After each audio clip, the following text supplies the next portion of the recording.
លោកពុកពូកែខ្លាំងណាស់មិននឹកស្មានថារកបានសៅមីនឹងសាច់ច្រើនយ៉ាងនេះសោះចៅឌីអញទៅលីម្សៅធ្វើនំចាត់ទៅឲ្យស្ងោរពងទីខ្លះផងចំណែកអញទៅលាងសាច់ឲ្យស្អាតតិចទៀតពុកធ្វើម្ហូបឆ្ងាញ់ឲ្យហូបចាស់លោកពុកធ្វើសាច់អ្វីហ្នឹងឈ្ងុយម្លេះនេះជាសាច់ជ្រូកចាំបន្តិចទៀតអាចហូបបានហើយចាំបន្តិចទៀតអញស្រង់វាចេញមកទៅណាចាស់លោកពុក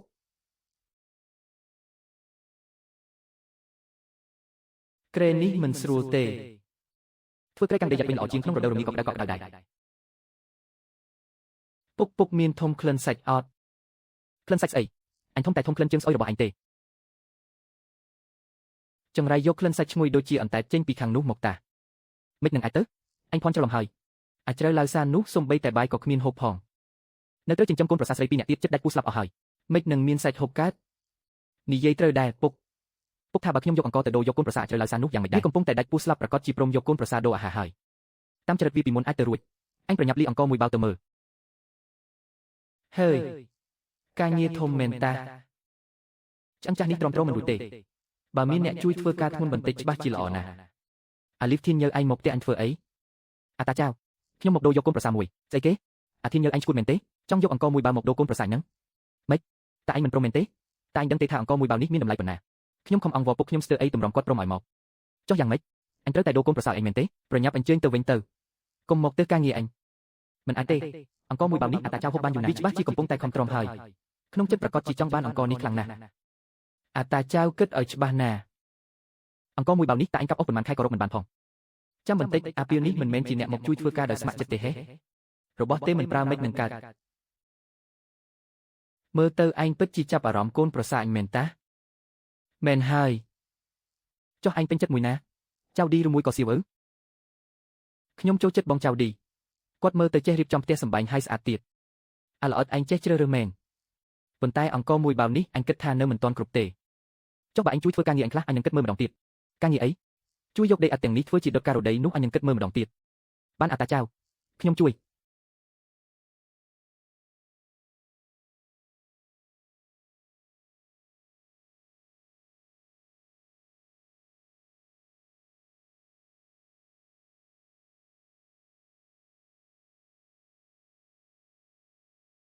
មិនអាក្រក់ទេក្មេងពិតជាមានកម្លាំងមែនតែអញបានសន្យានឹងខ្ញុំហើយត្រូវដូរបងចៅឌីឲ្យខ្ញុំអញគ្រាន់តែថាគិតមើលតាឯងនៅតែមិនបានយកអង្គតែមួយបាវមកចៅឌីទៅជាមួយអញក៏ពិបាកវេទនាដែរអាចត្រូវឡើងសានអាតាចង្រៃតែអញហ៊ានបោកប្រាស់អញផងហេមកពីអញស្ម័គ្រចិត្តខ្លួនអញតាអញមិនបានបោកអញឯណាអាតាចង្រៃស្ដាប់ឲ្យច្បាស់ណាអញឲ្យឱកាសតែម្ដងនេះទេមកពីអញមានចិត្តមេត្តាបើមិនអញ្ចឹងទេតែអញច្បាស់ជាដាច់ពូស្លាប់គ្មានអង្គនេះហូបទេអង្គមួយបាវក៏មិនណាស់មែនទេអញហូបរាល់ថ្ងៃហូបមិនអស់ផងសំដែងទៀតទៅនៅតែហូបរាល់ថ្ងៃទៀតតែអញដឹងទេថាតម្លៃអង្គថ្លៃប៉ុណ្ណាអ្នកភូមិយើងប៉ុន្មានអ្នកគ្មានហូបផ្ទះអញខំសន្សំយូរណាស់តម្រាំបានប៉ុណ្ណេះសុំទោសផងអញមើលមិនកែវភ្នែកទេអង្គអញហូបឡើងចង់ក្អួតហើយចង់បដូររសជាតិវិញអ៊ូទៀតបើពូកែយកចេញមកមើលអស់សំណើចមែននៅក្នុងផ្ទះប្រហែលជាសល់តែបន្លែព្រៃទេដឹងលោកពុកនំនឹងពងទាឆ្អិនអស់ហើយលោកពុកប្រញាប់ពិសាទៅនេះជានំហើយមានពងទាទៀត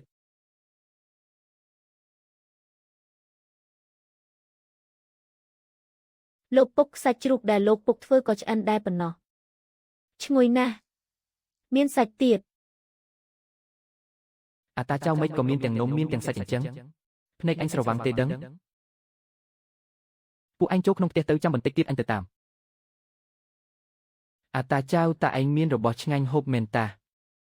អញទៅកាប់ឈើមានតម្លៃលើភ្នំទើបតែជួបសេដ្ឋីម្នាក់គាត់ក៏ឲ្យសាច់ខ្លះមកឲ្យកូនប្រសាពើកម្លាំងទៅពូចៅអ្នកមើលចុះខ្ញុំក៏ជួយធ្វើការងារពូបានច្រើនដែរទោះជាមិនដូរបងចៅឌីក៏អាចមិនដែរកាលពីអំបញ្ញមិញអាល្អិតអញកោងកាច់ណាស់មែនទេឃើញអញខំធ្វើការច្រើនអញ្ចឹងយកនំមួយនេះទៅហូបទៅមានតែប៉ុណ្ណឹងម៉េចមិនយកទេអញ្ចឹងឲ្យអញវិញយករឿងស្ទើរតែបាក់ថ្មិញហើយអាលីវធីនញើអញប្រាប់ឯងថ្ងៃក្រោយកុំសង្ឃឹមមកពងលើកូនប្រសាឲ្យសោះអញមិនខ្វះបាយហូបរបស់អញទេគ្រាន់តែសំណាងល្អបន្តិចសោះមិនចេះសន្សំសំចៃទេចាំមើលតែហូបអស់គង់តែមកអង្វរញ៉ៃហ្នឹង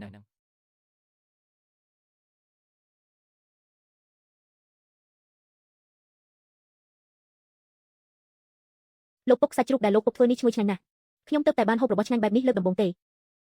មែនហើយលោកពុកសាច់ជ្រូកមួយឆ្នាំងនេះប្រកាសជាអស់គ្រឿងទេសច្រើនហើយមែនទេថ្ងៃក្រោយបើចង់ហូបទៀតចាំពុកធ្វើឲ្យហូបទៀតប្រញាប់ហូបសាច់ឲ្យអស់ទៅចាំបន្តិចទៀតយើងរួមដៃគ្នាធ្វើក្រែកាំងដីឥដ្ឋថ្ងៃនេះមិនបាច់ទៅកាប់អស់ទេលោកពុកក្រែកាំងដីឥដ្ឋជាអ្វីទៅគឺជារបៀបធ្វើក្រែជាប់នឹងចង្ក្រានបាយចំកណ្ដាលវាហោងអាចដាំទឹកដាំបាយផងហើយអាចឲ្យកម្ដៅដល់ក្រែផង មានរបស់នេះហើយទោះជាធ្លាក់ព្រើក៏មិនខ្លាចរងាដែរ លោកពុកចុះមិនអាំងខ្លួនឯងឡើងឆ្អិនហើយទេហេមិនទេចាំពុកធ្វើរួចពួកឯងច្បាស់ជាដឹងហើយប្រញាប់ហុកបាយទៅលោកពុកអាលីវធានញើនោះមិនមែនជាមនុស្សល្អទេមិនក៏លោកពុកឲ្យគេមកជួយធ្វើការអញ្ចឹង ពុកដឹងចៅឌីអាលីវធានញើនោះតែងតែមានចិត្តលើឯងពុកដឹងច្បាស់ថាវាតម្រង់មកកាប់ឯង លោកពុកខ្ញុំមិនដែលគិតអញ្ចឹងសោះទេ ពុកដឹងថាអាធានញើមិនកើតទេទោះជាឯងព្រមក៏ពុកមិនព្រមដែរប៉ុន្តែឯងនឹងសៀវនៅក្មេងណាស់គ្មានកូនចៅជាចំណងជើងទេថ្ងៃអនាគតអាចរកគ្រួសារល្អផ្សេងទៀតបាន លោកពុកកូនប្រសាពិតជាគ្មានគំនិតរៀបការថ្មីទេគ្រាន់តែចង់នៅមើលថែនិងបម្រើលោកពុកជំនួសបងលីសង្គន់នឹងមើលថែថ្នាក់ថ្នមលោកពុកដល់ចាស់ជរា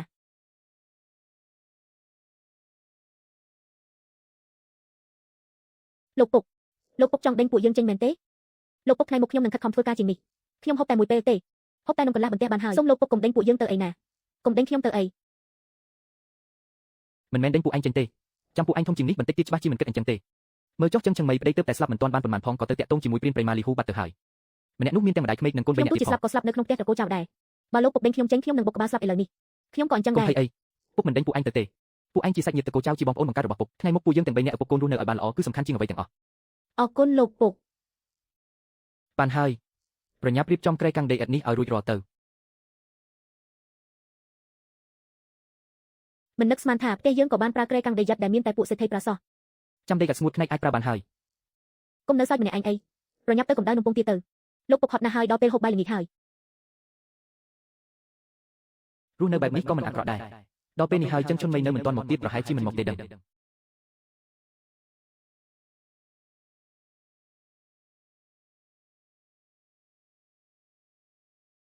ពូចៅខ្ញុំមកហើយ មិនដឹងថាជើងនេះពេលណាទើបជីទេអូមកមែនតាហើយជើងអញឲ្យ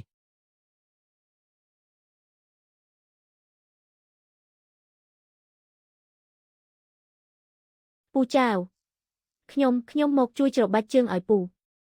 អញត្រូវតែច្របាច់ឲ្យល្អណាស់បើមិនជីទេអញនឹងតង់ទាមអញរហូតហើយ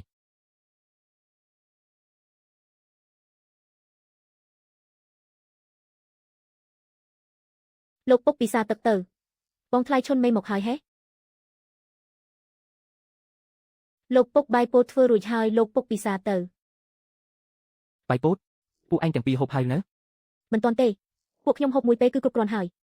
លោកពុកជាមេគ្រួសារហើយត្រូវធ្វើការធ្ងន់ទៀតប្រកាសជាត្រូវហូបមួយថ្ងៃពីរពេលហើយបើមិនអញ្ចឹងទេទ្រាំទ្រមិនរួចទេនេះខ្ជិះខ្ជាយពេកហើយដាំបលីកន្ទក់មិនមែនហូបបានយូរជាងទេហេ ហត់ពេកហូបមិនចូលទេពួកឯងហូបទៅ ខ្ញុំមិនបានហូបពេញមួយថ្ងៃហើយមិនក៏មិនសួរខ្ញុំថាហូបឬអត់ផង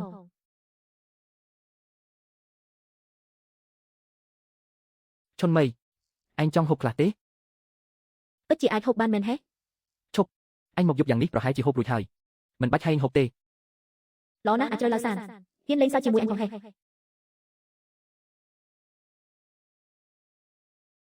ពូចៅពេលនេះយប់ជ្រៅហើយខ្ញុំជួយច្របាច់ជើងឲ្យពូមុនទៅ អញមិនទាន់បានលាងជើងផងស្អុយណាខ្ញុំជួយលាងជើងឲ្យពូក្រែងចិត្តអី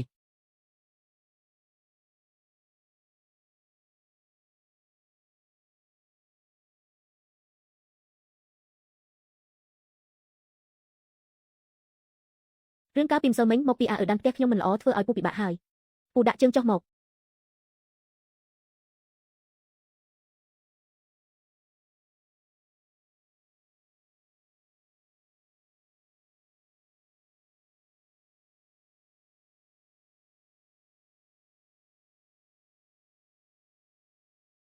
ក្រែងអញថាអញមិនចេះច្របាច់ទេហេ កាលឪពុកក្មេកខ្ញុំនៅរស់តែងតែច្របាច់ជើងឲ្យអ្នកដទៃខ្ញុំក៏ឈរមើលពីចំហៀងរៀនតាមខ្លះដែរជើងអាចរើឡើយសាននេះគ្មានជាស្អីបន្តិចសោះច្បាស់ជាបបប្រាស់អញហើយ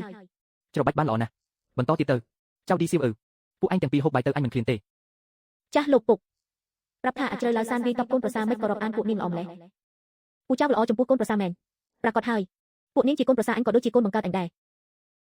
មានអីឆ្ងាញ់អញប្រកាសជីទុកឲ្យពួកនាងមុនហើយ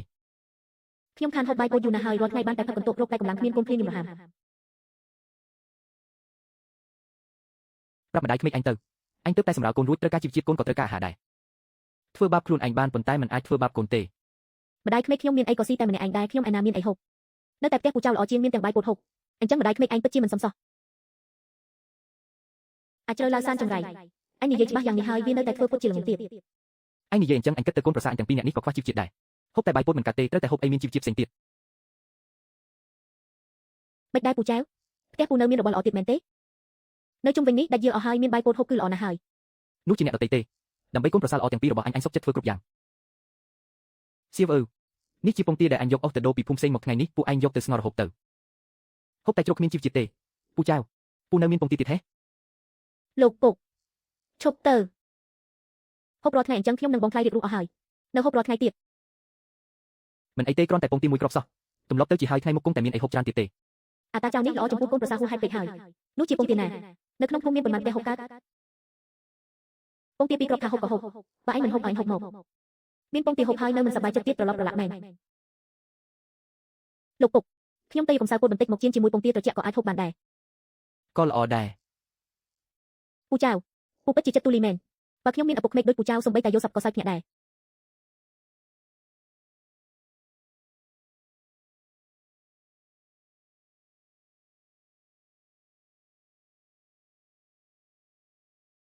លោកពុកពិសាទៅ មិនអាក្រក់ទេឆ្ងាញ់ណាស់បើបន្ថែមសាច់និងបន្លែបន្តិចទៀតច្បាស់ជាឆ្ងាញ់ជាងនេះទៅទៀត ពូចៅពិតជាឆ្ងាញ់ដូចពូនិយាយមែនហេ អញមិនជឿហេ ខ្ញុំតតែបានភ្លក់ទើបដឹង អញ្ចឹងអញឲ្យអញភ្លក់បន្តិចមេម៉ាយចឹងម្នាក់នេះប្រហែលជាឃ្លានខ្លាំងហើយមើលទៅសំបីតែពាក្យបែបនេះក៏និយាយចេញមកកាត់ដែរនរណាប្រាប់ឲ្យគ្រួសារនាងមកធ្វើបាបកូនប្រសាមកនេះអញត្រូវតែសងសឹកហាមាត់ឡើង អាមអាតាចៅនេះកំណាញ់ស្អិតមែនឲ្យតែបន្តិចនឹងមិនល្មមញាត់ចន្លោះធ្មេញផង ស្នាដៃកូនប្រសាអញឆ្ងាញ់តើត្រូវទេ ពូចៅតិចពេកហើយមិនទាន់ដឹងរសជាតិផង អញ្ចឹងអញហាមាត់ម្ដងទៀតទៅលើកនេះឯងត្រូវតែប្រណិតភ្លក់យឺតណាកុំប្រញាប់លេបពេក នៅតែតិចក៏ដែរបើបានច្រើនជាងនេះបន្តិចច្បាស់ជាល្អណាស់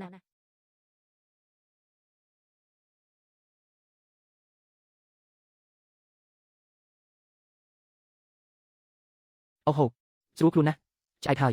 យប់នេះប្រកាសជាគេងលក់ស្រួលហើយគេងទាំងឃ្លានពិតជាវេទនាខ្លាំងណាស់បានហើយថ្ងៃនេះប៉ុណ្ណឹងបានហើយអញប្រញាប់ត្រឡប់ទៅវិញទៅចៅឌីសៀវយកនំពងទាដែលសល់ទៅហូបទៅកុំទុកអីស្អែកអញទៅដូរយកពងទាមកឲ្យពួកឯងហូបទៀតហូបរួចប្រញាប់គេងទៅ ចាស់លោកពុកអា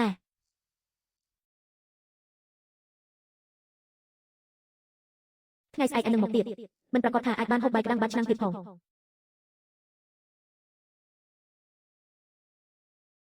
លោកពុកចង់ឡើងភ្នំទៀតមែនទេ ផ្ទះយើងនៅខ្វះតបាយជ្រុញនិងកាំបិតប៉ាំងតប៉ុន្មានថ្ងៃនេះអញទៅកាប់អស់លើភ្នំក្រែងលោតាក់បានសັບព្រៃខ្លះយកទៅលក់ដូរយកលុយផ្ទះយើងគ្មានរបស់ទាំងនេះពិតជាមិនសម្រួលសោះ លោកពុកកុំទៅភ្នំជីនជីអីប៉ុន្មានថ្ងៃនេះសម្រាប់នៅផ្ទះទៅ មិនអញ្ចឹងភ្នំជីនជីមានរឿងអី ព្រានព្រៃក្នុងភូមិប្រាប់ថាពីថ្ងៃមុនពូកែកបានឃើញលាមកខ្លាឃ្មុំនៅជើងភ្នំជីនជី ស្អីគេភ្នំជីនជីមានខ្លាឃ្មុំហេមានខ្លាឃ្មុំឡើងភ្នំពិតជាគ្រោះថ្នាក់ពេកហើយប៉ុន្តែបើមិនទៅភ្នំជីនជីអាចទៅណាបាន បងស្រីយូអ៊ីងថានៅស្ទឹងសួតឯចុងឆ្កែព្រៃខាងកើតមានបន្លែព្រៃច្រើនណាស់ឆ្នាំនេះទោះជាប្រាំងខ្លាំងប៉ុន្តែមិនទាន់ធ្លាក់ព្រើទេគាត់ហៅពួកយើងទៅជាមួយគ្នានៅថ្ងៃស្អែកលោកពុកសម្រាប់នៅផ្ទះពីថ្ងៃនេះទៅអង្គរនៅផ្ទះលំហូបបានប៉ុន្មានថ្ងៃទៀតខ្ញុំនឹងសៀវទៅកាប់បន្លែព្រៃ អញនៅតែជុំវិញភ្នំជីនជីទេមិនចូលទៅខាងក្នុងទេ កុំទៅអីលោកពុកព្រានព្រៃថាខ្លាឃ្មុំនោះប្រហែលជាឃ្លានខ្លាំងហើយទើបធំក្លិនមនុស្សរួចចុះមកភ្នំប៉ុន្មានថ្ងៃនេះវានឹងនៅក្បែរនឹងលោកពុកកុំប្រថុយអីណាបើលោកពុកនៅទំនេរមិនកើតទៅកាប់បន្លែព្រៃជាមួយពួកខ្ញុំនៅចុងឆ្កែព្រៃទៅសុំទោសលោកពុកបើលោកពុកមានរឿងអីកើតឡើងតើខ្ញុំនឹងបងថ្លៃត្រូវធ្វើម៉េចទៅ បើអញមានបញ្ហាអីកូនប្រសាទាំងពីរនាក់នេះច្បាស់ជាត្រូវគេធ្វើបាបស្លាប់មិនខានកុំប្រថុយប្រឋានអីល្អជាងក៏បានអញ្ចឹងចាំប៉ុន្មានថ្ងៃទៀតចាំទៅពួកយើងយកអស់ទៅដុតកម្ដៅក្រែកាំងដីអត់ទៅរួចរាល់ហើយបង្កាត់ភ្លើងដុតទៅប្រហែលជា1ឬ2ម៉ោងទៀតអាចកក់ក្ដៅហើយ នេះត្រូវអស់ច្រើនប៉ុណ្ណាទៅ ដុតទៅយប់ឡើងអាចប្រើបានហើយប្រើរួចទើបដឹងថាក្រែកាំងនេះល្អប៉ុណ្ណា សៀវនៅផ្ទះទេទៅមើលនរណាគេមកបងថ្លៃយូអ៊ីងតាមានការអីមែនទេប្តីឯងនៅផ្ទះទេនៅបងមកជួបលោកពុកខ្ញុំមែនទេទេមិនមែនទេសៀវបងចង់មកខ្ចីអង្គកន្លះគីឡូពីឯងបានទេខ្ចីច្រើនម្ល៉េះបងចង់ដាំបោឲ្យប្តីបងផឹកប្តីបងប៉ុន្មានថ្ងៃមុនឈឺធ្ងន់ទៀតហើយបើមិនរកអីល្អឲ្យគេហូបទេបងខ្លាចតែគេទ្រាំមិនរួចទេបងមិនមែនខ្ចីទេចាំបងសងវិញ8ខំវិញណាបងយូអ៊ីងឬមួយក៏ខ្ញុំទៅពិភាក្សាជាមួយបងថ្លៃខ្ញុំបន្តិចសិនបងថ្លៃឯងក៏ដឹងថាគ្រួសារបងលំបាកដែរបងពិតជាតតម្រេះហើយខាងម៉ែបងក៏ខ្ចីអស់ហើយអ្នកចិត្តខាងក៏ខ្លាចបងដែរបងមានតែដាច់ចិត្តមកពឹងឯងនឹងហើយបងយូអ៊ីងបងរងចាំខ្ញុំនៅទីនេះបន្តិចសិនណា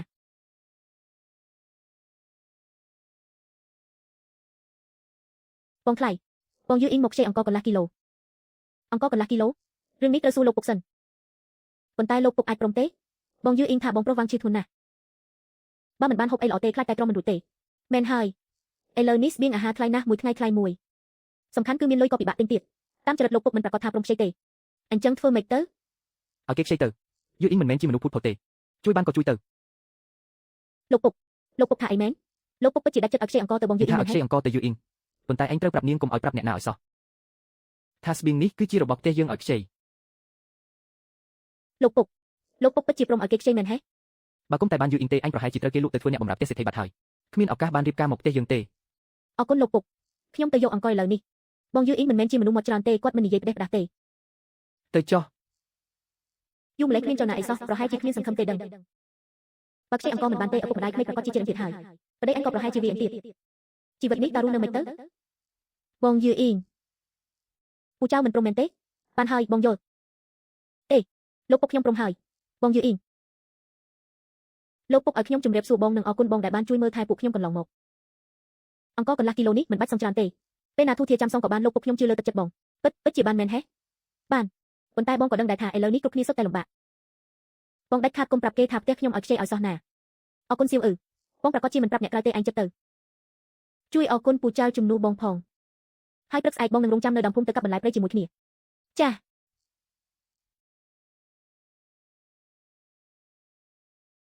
ស្រួលខ្លួនណាស់កក់ក្ដៅមែនលោកពុកឆ្លាតមែនធ្វើបែបនេះបង្កាត់ភ្លើងដាំបាយផងហើយបានក្រែកក់ក្ដៅផងជប់ប្រញាប់ធ្វើការទៅឡើងមកកម្ដៅខ្លួនមកពួកឯងមិនដឹងទេថាលើក្រែកាំងនេះកក់ក្ដៅប៉ុណ្ណាទេលោកពុកខ្ញុំធ្វើស្បែកជើងចាំងមួយចំហៀងនេះរួចចាំខ្ញុំទៅកញ្ច្រៃញោពាក់ចិត្តរួចរាល់ហើយស្អែកអាចយូរទៅកាប់បន្លែព្រៃបានហើយស្រួលខ្លួនខ្លាំងណាស់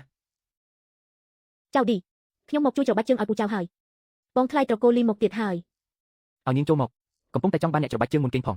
នៅតែផ្ទះពូចៅកក់ក្ដៅជាងមិនដូចផ្ទះខ្ញុំទេត្រជាក់ដូចរូងទឹកក៏អញ្ចឹងមិនត្រូវទេម្សិលមិញមិនទាន់កក់ក្ដៅយ៉ាងនេះផងចុះមិនក៏ក្រែផ្ទះពូចៅប្លែកអញ្ចឹងនេះជាក្រែកាំងដីអត់ដែលអញទើបតែធ្វើថ្ងៃនេះកក់ក្ដៅណាស់ចង់ឡើងមកអង្គុយសាក់មើលទេអូហូក្ដៅណាស់មែនស្រួលខ្លួនទេស្រួលខ្លួនណាស់ស្រួលខ្លួនខ្លាំងណាស់ពូចៅធ្វើបែបនេះបានដោយរបៀបណាគិតតែពីរឿងអញទៅមិនបាច់ខ្វល់ទេបើបានគេងលើក្រែកាំងដីកក់ក្ដៅបែបនេះតើយប់ឡើងនៅរងាទៀតទេពូចៅខ្ញុំជួយច្របាច់ជើងឲ្យពូនេះថ្ងៃនេះមិនបាច់ច្របាច់ជើងទេឡើងមកច្របាច់ក្នុងឯងវិញច្របាច់ក្នុងពូចៅពួកយើងកិច្ចសន្យាគ្នាតែច្របាច់ជើងតាមិនបានថាច្របាច់ក្នុងផងបាយក្ដាំងបាតឆ្នាំងកន្លះចានព្រមឬមិនព្រមបាយក្ដាំងបាតឆ្នាំងពូចៅខ្ញុំមិនមែនមានន័យអញ្ចឹងទេក្រែងថាតិចមែនទេអញ្ចឹងឈប់ទៅឯងនៅតែច្របាច់ជើងដែរទៅពូចៅខ្ញុំជួយច្របាច់ក្នុងឲ្យពូលាងជើងហើយឬនៅទៅឡើងក្រែមិនបាច់ប្រណិតខ្លាំងពេកទេដឹងនេះជាក្រែកាំងដីថ្មីដែលលោកពុកទើបតែធ្វើណាស្អាតណាស់មិនលាងជើងមិនឲ្យឡើងក្រែទេពូចៅខ្ញុំមកហើយ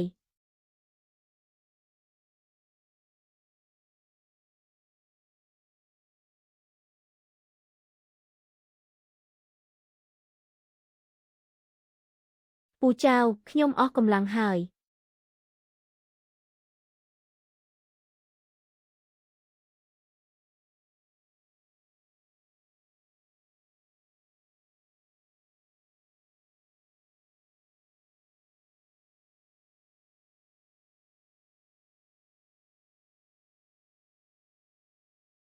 យកបាយទៅហូបទៅ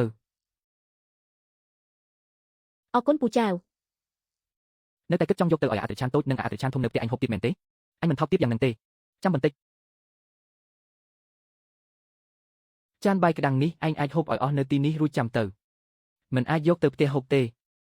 មិនក៏មិនឲ្យខ្ញុំយកទៅមិនក៏សួរច្រើនម្ល៉េះបាយក្ដាំងរបស់អញចង់ធ្វើមិនស្រេចតែចិត្តអញបើមិនព្រមទេក៏ទុកបាយនៅទីនេះទៅក៏បានខ្ញុំហូបនៅទីនេះតែម្ដងទៅ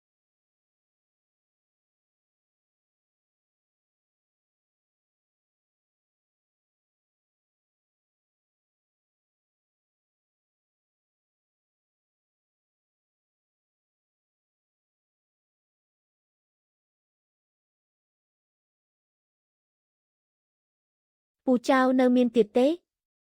កុំលោកខ្លួនពេកបើកុំតែឃើញអញគួរឲ្យអាណិតទេកុំថាឡើយបាយក្ដាំងកន្លះចានសូម្បីតែអង្គមួយគ្រាប់ក៏អញកុំសង្ឃឹមបានហូបផ្ទះអញឲ្យសោះមេម៉ាយចឹងម្នាក់នេះមុខឡើងកំសត់គួរឲ្យអាណិតមែនមើលទៅពិតជាធ្វើឲ្យគេអាណិតខ្លាំងណាស់មិនចម្លែកទេដែលធ្វើឲ្យអាម៉ាតាឈូវង្វេងស្មារតីបានហើយត្រឡប់ទៅវិញទៅ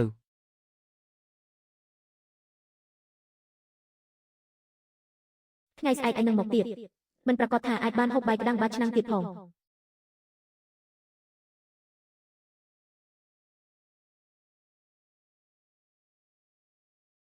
លោកពុកបងថ្លៃធ្វើស៊ុបពងទាមួយចានជូនលោកពុក ឲ្យចៅប៊ីធ្វើពីរចានទៀតទៅពួកឯងទាំងពីរនាក់ក៏ភ្លក់ខ្លះទៅ លោកពុកខ្ញុំនិងបងថ្លៃមិនបាច់ទេពងទានេះមានតម្លៃណាស់ទុកឲ្យលោកពុកហូបចុះ ត្រូវតែហូបបើមិនអញ្ចឹងទេថ្ងៃនេះយកកម្លាំងឯណាទៅកាប់បន្លែព្រៃ ដឹងហើយលោកពុក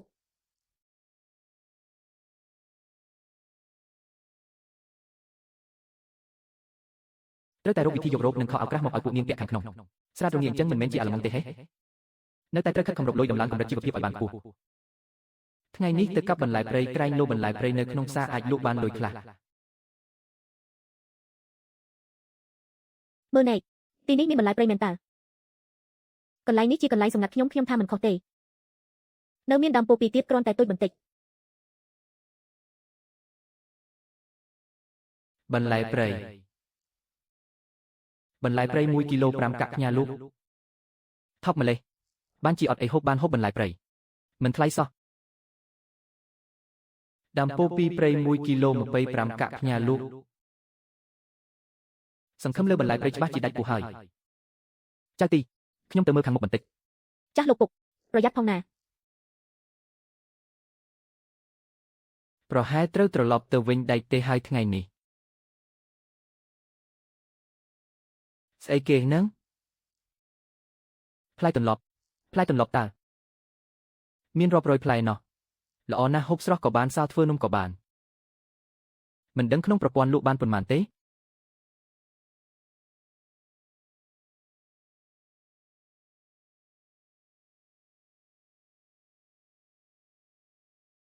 ផ្លែទន្លប់ព្រៃ1គីឡូ6កាក់ផ្ញើលក់ថោកពេកហើយទុកហូបខ្លួនឯងវិញល្អជាង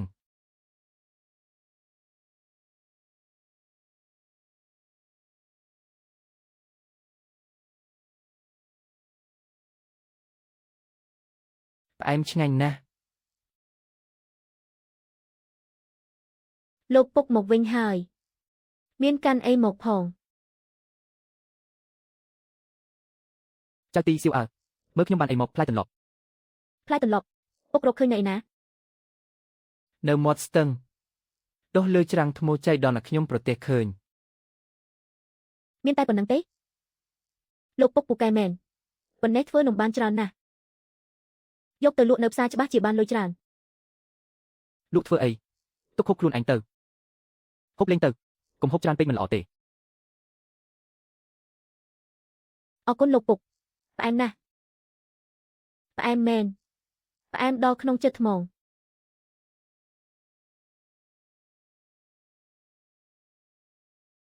អ្នកណាក៏បានហូបដែរ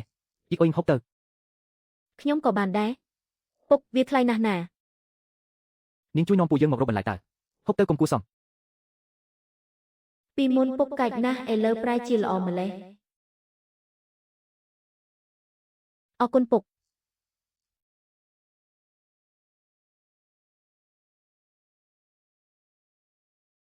ហាហាល្ងាចហើយតោះត្រឡប់ទៅផ្ទះ លោកពុកខ្ញុំចាំថាគ្មានផ្លែច្រើនដល់ថ្នាក់ហ្នឹងទេ តាមពិតមានចិត្ត20គីឡូឯណោះខ្ញុំលាក់ទុកខ្លះ វ៉ាវចឹងហូបបានយូរហើយលក់ដូរអង្គក៏បានលោកពុកអញ្ចឹងពិសាបាយ អូហូនំបង្កងបន្លែព្រៃព្រមទាំងស៊ុបពោពីគួរឲ្យឆ្ងាញ់ម្លេះចៅទីថ្ងៃក្រោយកុំទុកឲ្យតែខ្ញុំពួកឯងត្រូវហូបឲ្យឆ្អែតរឿងស្បៀងខ្ញុំចាត់ការ មិនបានទេពុកជាបង្គោលគ្រួសារត្រូវធ្វើការធ្ងន់លុះត្រាតែពុកឆ្អែតទៅពួកខ្ញុំមានទីពឹងផ្ទះគេហូបតែមួយពេលសុទ្ធតែបន្លែព្រៃមិនដូចពួកយើងបានហូបបាយ3ពេលឆ្អែតស្ទើរធ្លីពោះ អើហូបឲ្យច្រើនទៅហូបរួចសម្រាប់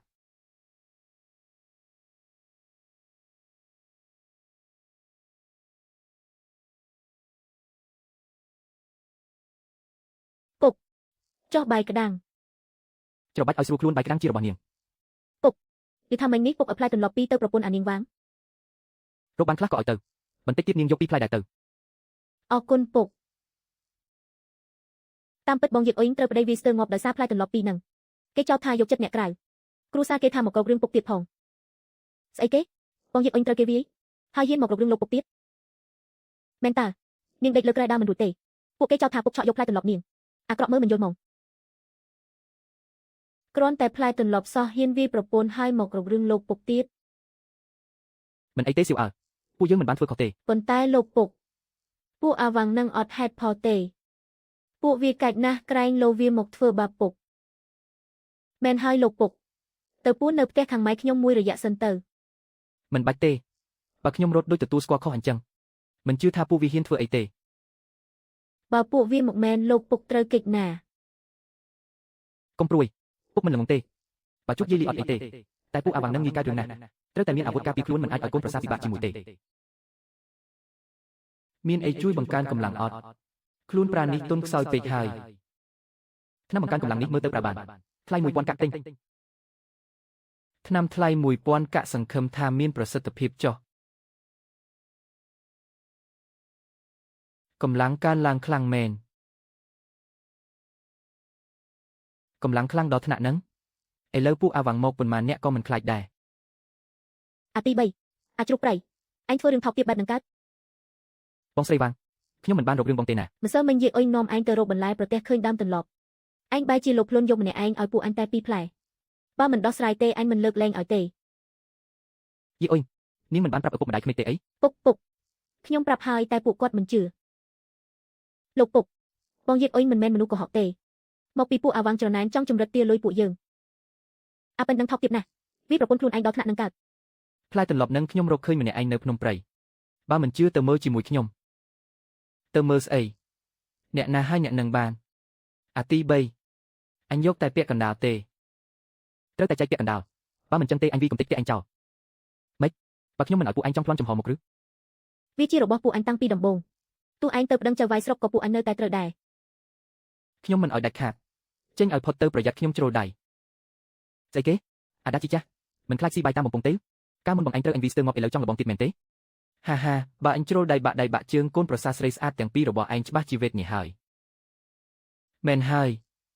ប្រគល់មកឥឡូវមកកុំចាំពួកអញចូលទៅយកប្រយ័ត្នរបួសខ្លួន លោកពុកឲ្យពួកវាទៅលោកពុកកុំមានរឿងអីឲ្យសោះណាពួកឯងអាក្រក់ជាងសត្វធៀបទៅទៀតលោកពុករត់ទៅស៊ូស្លាប់ក៏ខ្ញុំមិនឲ្យពួកវាយាយីលោកពុកដែរ ពុកនឹងការពីពួកឯងកុំខ្លាចមើលទៅអាណាហ៊ានអូហូអាទី3អញខ្លាំងម្លេះថយចេញហាស្អីគេហ្នឹងអាឡប់ស្ទូកអាឆ្កែអញហ៊ានរុញអញផង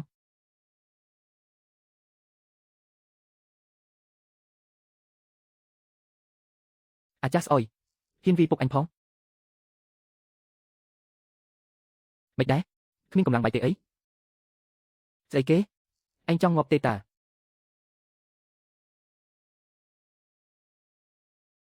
លោកពុកពូកែតាំងពីអង្កលហ្នឹង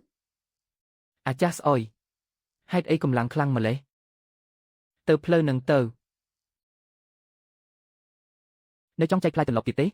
បើចង់បានទៀតខ្ញុំបំបាក់ជើងនៅទីនេះមក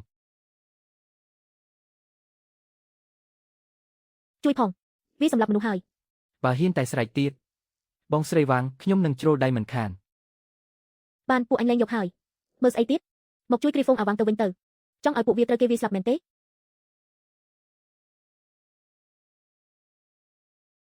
អាចាស់ថ្ងៃនេះឯងដូចត្រូវអាប់ធ្មប់អញ្ចឹងរឿងផ្លែទន្លប់ចាំមើលគ្នាមួយតង់ទៀត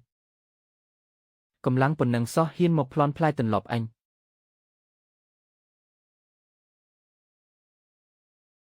លោកពុកមិនអីទេមានត្រូវរបួសត្រង់ណាអត់របួសអី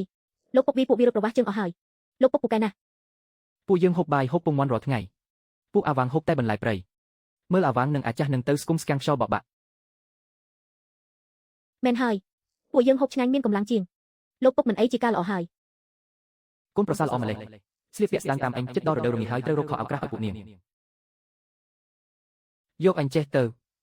ផ្លែទន្លប់ទុកយូរក៏ស្អុយមានតែគេចាំច្រណែនស្អែកទៅផ្សារជាមួយខ្ញុំទិញសម្ពត់អាវថ្មីឲ្យ លោកពុកទិញសម្ពុតធ្វើខោអាវឲ្យពួកខ្ញុំ មែនហើយមើលស្លៀកពាក់ស្ដាងម្លេះរដូវរងាត្រជាក់ណាស់មិនកាត់ទេ លោកពុកមិនបាច់ទេទិញឲ្យខ្លួនឯងទៅសុខភាពលោកពុកសំខាន់ជាងគេមែនហើយលោកពុកពួកខ្ញុំមុំតំណាស់មិនខ្លាចត្រជាក់ទេ មិនបានត្រូវតែស្ដាប់ខ្ញុំ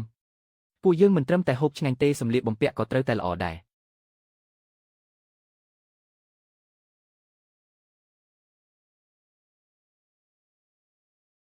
បងស្រីមើលគ្រួសារគេទៅពិភពលោកនេះលំបាកម្លេះ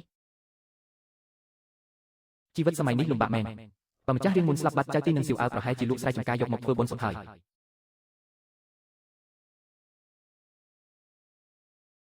ផ្លែទន្លប់ស្រស់ទិញមិនខាតបង់ទេផ្លែទន្លប់ឆ្ងាញ់មែនតែមិនឆ្អែតដូចបាយទេពួកអញមើលនៅទីនេះទៅខ្ញុំទៅដើរមើលបន្តិចមានគេទិញលក់ទៅ ចាស់លោកពុក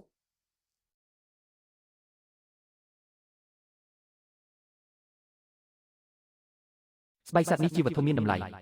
នៅក្នុងប្រព័ន្ធលក់បានថ្លៃណាស់តែនៅទីនេះលក់ថោកអាចទិញយកទៅលក់បន្តបានស្បែកសត្វស្អីគេនឹងស្បែកសំពូនស្បែកទន្សាយស្បែកឆ្លុះស្បែកច្រើនម្លេះប្អូនប្រុសពូកែបាញ់សត្វមែន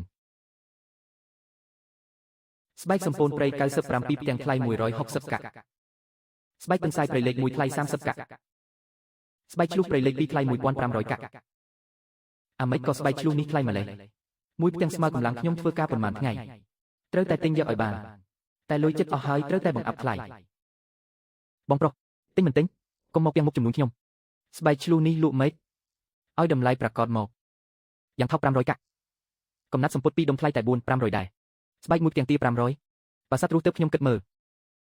ចុះបងអញឲ្យប៉ុន្មានឲ្យយ៉ាងច្រើន100កាក់សម័យនេះក្រណាស់គ្មានអ្នកណាចាយលុយទិញស្បែកអាក្រក់មើលចឹងទេពួកអ្នកមានគេទិញអោរោមស្រេចហ្មង100កាក់មិនទៅប្លន់យកមកទៅប្អូនប្រុសជាព្រានចាស់វិសាដឹងតម្លៃច្បាស់ជាងខ្ញុំ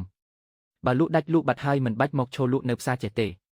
មនុស្សហូបមិនទាំងឆ្អែតផងអ្នកណាមកទិញរបស់ហ្នឹងអើយកទៅ100កាក់និយាយស្រួលគ្នាម្លេះថ្ងៃក្រោយខ្ញុំមកទិញទៀត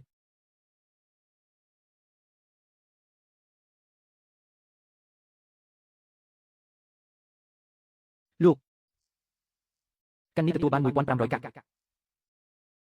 ស្រួលបួលបាត់អាតក់លុយទិញអាវរងាឲ្យចៅទីនិងស៊ីវឲ្យបានហើយ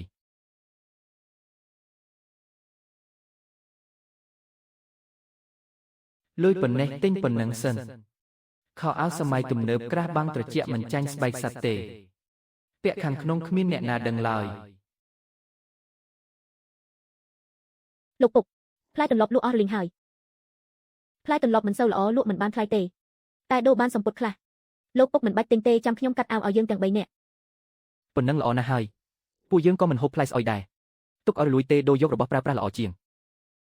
លោកពុកទិញបានអីខ្លះមែនហើយទិញបានអីខ្លះលោកពុក ទីមើលខ្ញុំទិញបានរបស់ល្អអីគេ ប្រហែលជាសាច់ទៀតហើយមើលទៅលោកពុកប្រាប់មកមើលទិញបានអី ទិញសាច់ផងហើយទិញអាវពីរឲ្យពួកអញពាក់ផង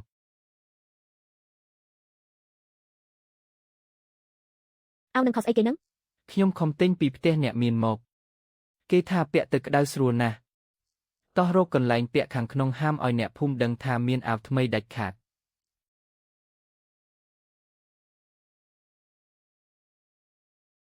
អរគុណលោកពុកក្តៅស្រួលណាស់ខោអាវនេះទន់ល្មើយមិនដឹងធ្វើពីសម្ពុតអីទេហេតុអីបានជាក្តៅល្អម្លេះ ស្រុកនេះប្រហែលគ្មានអាវរងាបែបនេះទេតែពាក់ខាងក្នុងមិនអីទេខ្ញុំក៏មិនដឹងដែរឃើញសម្ពុតទុនក្តៅក៏ទិញទៅខ្ញុំក៏ពាក់មួយដែរ លោកពុកអស់លុយច្រើនណាស់មែនទេ អស់តែ100កាក់ជាងទេឲ្យតែពួកឯងចូលចិត្តអស់ប៉ុន្មានក៏ខ្ញុំពេញចិត្តដែរ លោកពុកល្អចំពោះខ្ញុំម្លេះក្នុងភូមិគ្មានលោកពុកឯណាចាយលុយច្រើនទិញអាវឲ្យកូនប្រសាស្រីទេមែនហើយបងស្រី ទិញរួចរាល់អស់ ខ្ញុំ ហើយ សោះហ្មង តោះត្រឡប់ទៅវិញ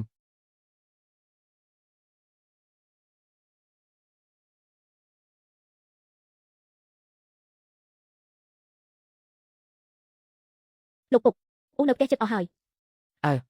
ស្អែកខ្ញុំទៅកាប់ឧសអាខ្លាឃ្មុំនឹងបាត់សូរស្ងាត់ជ្រាបប្រហែលចិត្តសំងំដេកស៊ីរដូវរងាហើយ ចឹងលោកពុកត្រូវប្រយ័ត្នកុំទៅឆ្ងាយពេកណា ប្រកាសហើយថ្ងៃក្រោយដាំបាយថ្ងៃនឹងល្ងាចជុំគ្នាបង្កាត់ភ្លើងញឹកញាប់នាំតែគេចាប់អារម្មណ៍ថ្ងៃនេះអាវាងមករករឿងព្រោះផ្លែទន្លប់ស្អែកអ្នកផ្សេងមករករឿងព្រោះម្ហូបអាហារទៀត ឈ្ងុយម្លេះឈ្ងុយជាងសាច់ឃ្លើកមុនទៀតបើបានមួយម៉ាត់បាត់អស់ទុកព្រួយហើយ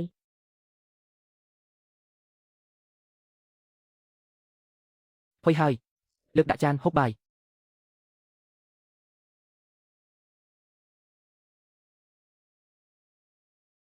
ឆ្ងាញ់ណាស់ឆ្ងាញ់ខ្លាំងណាស់លោកពុកដាក់គ្រឿងអីហ្នឹងបានជាសាច់ឆ្ងាញ់ម្ល៉េះបើគ្មានលោកពុកទេមួយជីវិតនេះខ្ញុំគ្មានវាសនាបានហូបសាច់ឆ្ងាញ់ចេះទេ ក្មេងនឹងងងប៉ុណ្ណឹងសោះថ្ងៃក្រោយមានរបស់ឆ្ងាញ់ជាងនឹងទៀតអានឹងគ្រាន់តែម្ហូបសាមញ្ញទេ ឆ្ងាញ់ដល់ថ្នាក់ហ្នឹងហើយគ្រាន់តែជាម្ហូបសាមញ្ញ ហូបឲ្យច្រើនទៅត្រជាក់លេងឆ្ងាញ់ហើយ លោកពុកហូបដែរទៅ នេះទើបជាអារម្មណ៍គ្រួសារពិតប្រាកដ បើហូបបែបហ្នឹងរាល់ថ្ងៃខ្លាចជាជ្រូកមិនខានបានហូបសាច់ហូបពងមាន់រាល់ថ្ងៃពួកអ្នកមានក៏មិនបានសុខស្រួលដូចយើងផង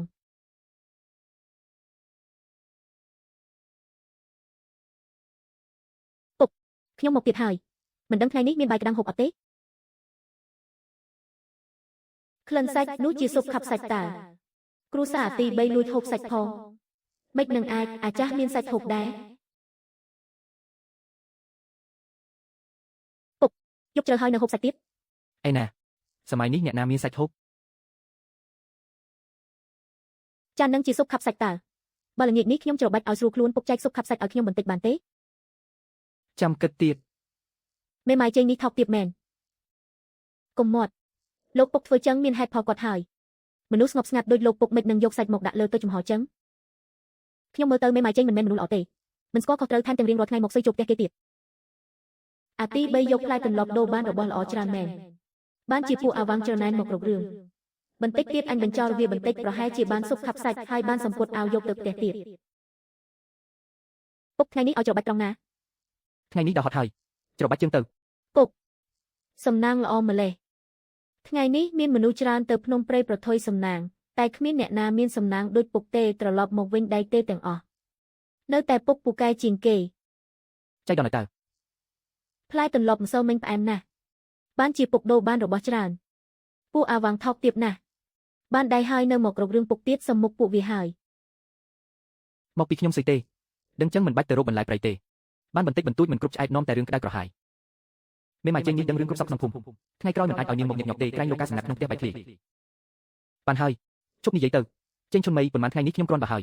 ស្អែកនាងមិនបាច់មកទៀតទេ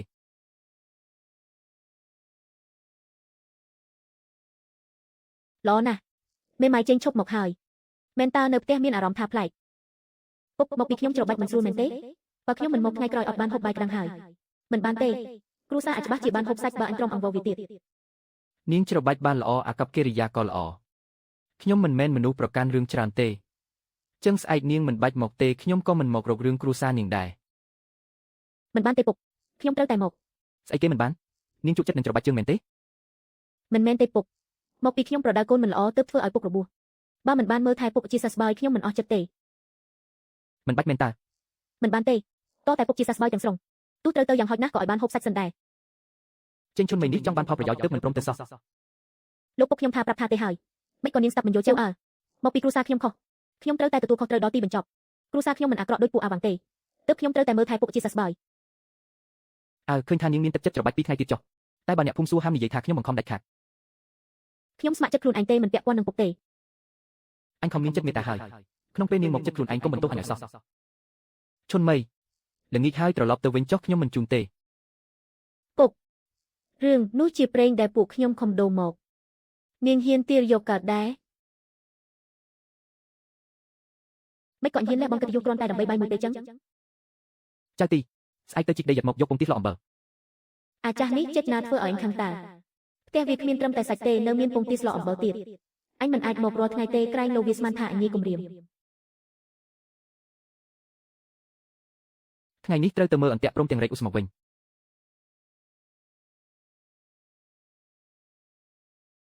មើលតាមស្នាមជើងប្រហែលជាសត្វសាហាវធំហើយក្រែងលោជាអាខ្លាឃ្មុំមែនវាមកតាមក្លិនមនុស្សហើយថ្ងៃនេះអញមិនត្រូវវាស៊ុយទាំងរូបទេដឹងទុនសាយព្រៃធំមិនធម្មតាទេមិនខាតជើងទេចាប់បានទុនសាយព្រៃថ្លៃ300កាក់ផ្ញើលក់ផ្ញើទុកសាច់ទុនសាយនេះមិនលក់ទេក្បាលយកធ្វើម្ហូបហិរសាច់យកទៅអាំងឬហែកហូបនៅភ្នំនេះមានខ្លាឃ្មុំរិចមួយរយៈនេះកុំអើមកអីល្អជាងអាឡប់ស្តុបខ្លាឃ្មុំវាមកតាមក្លិនមនុស្សហើយថ្ងៃនេះអញមិនត្រូវវាស៊ុយទាំងរូបទេដឹង អាម៉េចក៏ក្នុងប្រព័ន្ធគ្មានអាវុធទំនើបចឹងធ្នូស្វ័យប្រវត្តិថ្លៃ2200កាក់ទិញ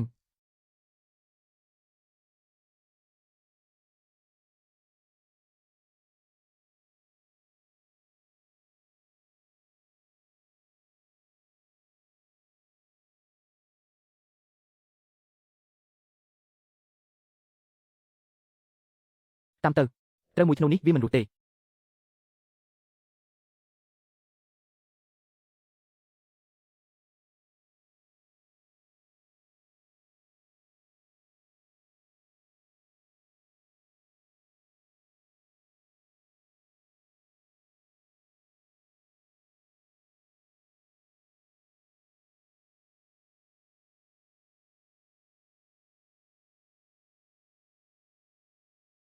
ចាប់បានខ្លាឃ្មុំខ្មៅព្រៃចំនួន105គីឡូថ្លៃ10050កាក់ផ្ញើលក់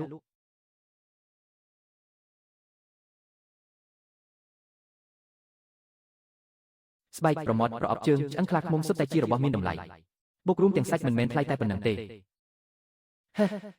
ប្រព័ន្ធចង់ស៊ុយកានអញមែនទេចាំអញកាត់សាច់វាដោយខ្លួនឯងច្បាស់ជាបានថ្លៃជាងនឹង